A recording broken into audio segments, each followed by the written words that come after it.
dhageysiga barnaamijkaas wuxuu ahaa mid igu dhaliyay farxad iyo inay suurtagal tahay in dadka loo horseedi karo jiho toosan oo waxtar leh.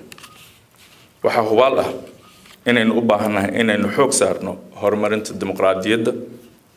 doorasho toos ah oo qof iyo cod ah waxay u ogolaanaysaa Soomaalida oo dhan inay la xisaabtami karaan mas'uuliyiintooda, kana codayn karaan kuwa musuqmaasuqa ah ama ku guuleysan waaya inay danta shacabka ka hormariyaan tooda gaarka ah. mas'uuliyiinta oo dhan waa inay u hoggaansamaan rabitaanka shacabka. taasna sida kaliya oo aan ku samayn karno waa inaan ogolaano in muwaadin kasta uu codayn karo. labo, ganacsiga iyo shirkadaha khaaska ah. waxaan ku kalsoonahay dadka Soomaaliyeed. waxaan nahay dabiiciyan dad ganacsato ah. Soomaalidu waa dad shaqaysta. waxay ku leeyihiin ganacsiyahana qaaday Afrika iyo dunida oo dhan. hadda marka waa inaynu waddankeena ganacsiga u furnaa. maanta Soomaalidu waxay ku nool yihiin dunida oo dhan. waxay barteen xirfado. waxayna ku guuleysteen ganacsiyadooda. weliba waxay jecel yihiin Soomaaliya. waa inaynu ku dhiirigelinaa inay dib ugu soo noqdaan, keenaanna xirfadahooda iyo halbuurkooda si aynu Soomaaliya uga wada dhigno waddan qani ah. inta ay taas dhacayso, kuwa doorbida inay sii joogaan dibadaha waa inay helaan caawimaadda dowladooda Soomaaliyeed. tusaale ahaan waa inaynu si xoogan ugu doodnaa una raadinaa xuquuqda iyo nabadgelyada ganacsatadeenna qurbo joogta ah sida kuwa jooga South Africa oo la kulma dilal cunsureednimo. 3, yidadiilo dhaqaale. haddii aanu haysano amni lana dagaalano musuqmaasuqa, waxaanu markaa horumarin karnaa beeraheenna, wax soo saarka macdanta, xoolaha, kalluumaysiga iyo kheyraadka kale ee dabiiciga ah. dana kale oo caalami ah ayaa afduubtay kheyraadkeennii dabiiciga ahaa iyadoo ay yar tahay ama iyadoo aanay wax faa'iido ah ugu jirin Soomaalida. markay is helaan shirkado caalami ah oo mugdi badan ku jiro iyo mas'uuliyiin dantooda gaarka ah ka hormariya tan ummadda, waxaa faa'iido oo kaliya shakhsiyaad kooban. waxaan ballan qaadayaa inta aan hoggaanka hayo inaanu ilaalino kheyraadka dabiiciga ah ee Ilaahay nagu manaystay oo aan hormarino danta dadka Soomaaliyeed.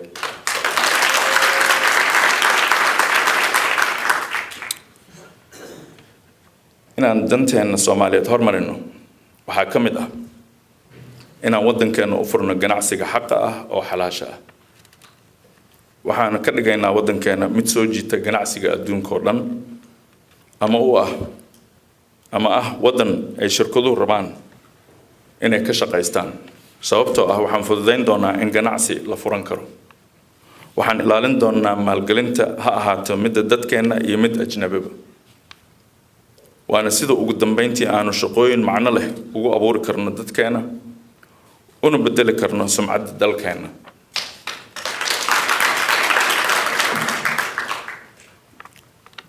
afar, dhalinyarada. jidka aynu u marayno inaan garanno ama gaarno horumar dhaqaale waa inaan shaqo u abuurnaa dhalinyaradeenna. waa inaan soo jiidannaa maalgashiga caalamiga ah ee tooska ah. taasna ma samayn karno annagoo aanan amni haysan. mana samayn karno taas annagoo aanan la dagaalamin musuqmaasuqa. iyo weliba ma ahaan doono waddan xasiloon marka dhalinyarada Soomaaliyeed aysan rajo ka lahayn mustaqbalkooda dhaqaale. waxaan filayaa inay weli xusuustiinu ku jirto shilkii badda ka dhacay dhowaan oo ay dhowr boqol oo dhalinyaro ah oo Soomaali ah ku dhinteen badda. waxay u tahriibeen oo raadinayeen shaqo, nabadgelyo iyo nolol fiican. dowladdeedu waxay samayn doontaa wax walba oo ay awoodo inay shaqooyinka abuurto dalkeena gudihiisa.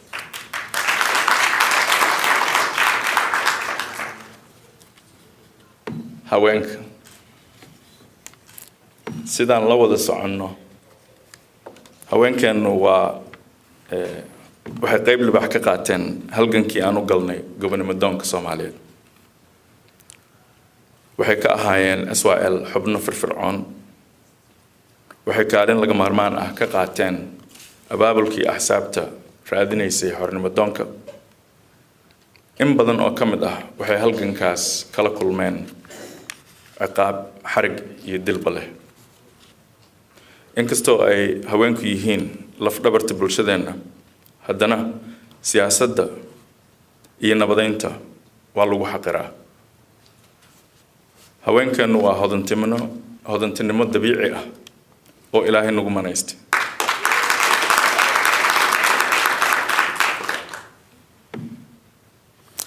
waxay noqotay in si aan runka ahayn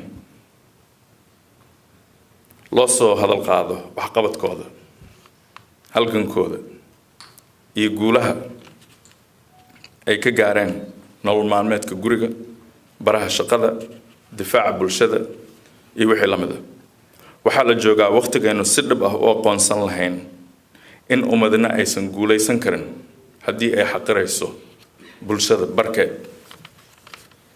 sanadkii 2012 waxaan ku dadaalay kalena shaqeeyay hogaamiyaal haween ah in kaalintooda laga siiyo loona qoondeeyo 30% kuraasta baarlamaanka aniga iyo intii aan madaxda u ahaa waxaanu fududaynay sidii loo dhisi lahaa tayada haweenka golayaasha deegaanka oo tiradoodu dhammayd 250 si ay uga qayb qaataan dib u dhisidda dalkooda dowladdeedu waxay xaqiijin doontaa inuu jiro jawi ay haweenku si firfircoon uga qayb qaataan siyaasadda oo ah mid u dhiganta tan ragga ugu dambeyntii marka Soomaali oo dhan ay ka qayb qaataan siyaasadda iyo dowladnimada waxaa suurtagelaysa inaynu gaarno isbedel dhab ah oo la taaban karo marka horese waxaan rabaa inaan idin sheego in markaan issharaxay kadib soona bandhigay qaar ka mid ah fikradahan idin kala hadlayaad wadanka oo dhanna intii markaas ilaa hadda aan ka gaari karay aan safar ku maray waa damacsanahay markaan halkaan ka noqdo inaan inta ii dhiman aan safar ku maro waxay la soo gudboonaatay su'aal dad badan ay weydiiyeen oo aanan jeclaysan waxaa la yiri Maxamedow aragtiyada aad soo bandhigtay waa la dhaanay waxaa ka muuqata daacadnimo iyo karti waxaan ku weydiinaynaa wadankee ka dambeeya oo ku soo dhisi doona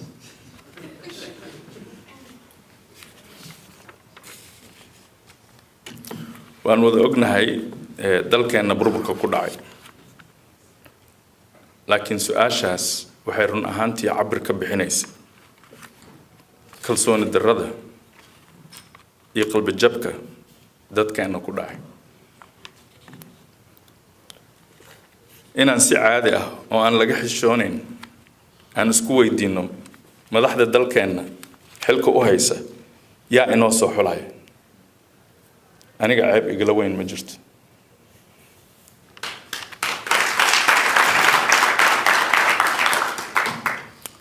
waxaan ugu dhiiraday inaan isku soo sharaxo xilka madaxweynaha Jamhuuriyadda Federaalka Soomaaliya inaan beeniyo fikirkaas dhiso kalsoonida dadkeena soona celiyo sharaftoodii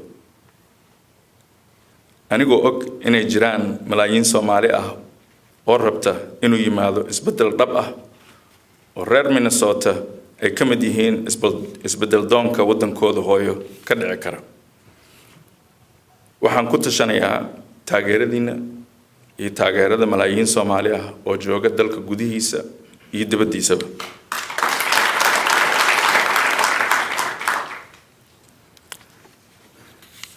sida intiina badan ay la socoto shalay waxaa dhintay Allah u naxariistay Maxamed Ali Kalay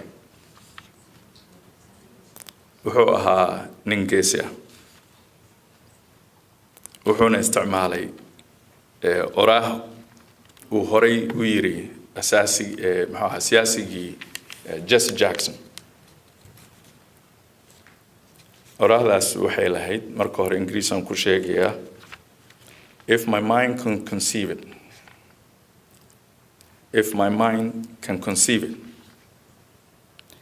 and my heart can believe it then I can achieve it yeah haddii maskaxdaydu ku dhalan karto qalbigaygana rumaysan karo waan gaari karaa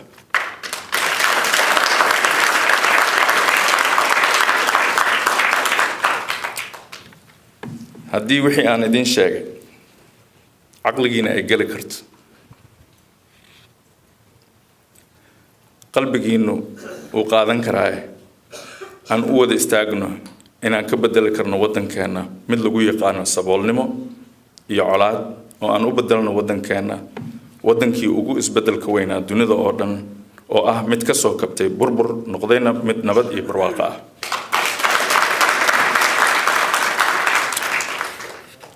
si wada jir ah aan ugu helino Soomaaliya si wada jir ah aan u gaarno guusha aan gacanteena ku keeni karno si wada jir ah aan nabadgelyo iyo horumar ugu gaarno heshiis dhab ah iyo dawlad daacad waxaan si toos ah si gaar ah iyo si shakhsi ah idinka codsanayaa gaar ahaan reer Minnesota maxaa yeelay waxaad leedihiin khibrad dimuqraadiyadeed iyo bisayl siyaasadeed oo aan madaxdiina ku doorataan waxaan idinka codsanayaa inaad hormuud ka noqotaan isbedel doonka oo aad tustaan in Soomaaliya aysan iib ahayn inay Soomaalidu la imaan karaan madax u adeegaysa danta dalka iyo dadka ee aan u adeegaynin dano cid kale oo maal gashatay waxaan idinka codsanayaa inaad garab istaagtaan maanta aad iska diiwaan gelisaan website-ka waxaa la yiraahdaa maxamedcabdirasaaq.com aad ku deeqdaan dhaqaale si waddankeena uga xoroobo xaaladda uu maanta ku sugan yahay waa mahadsantiin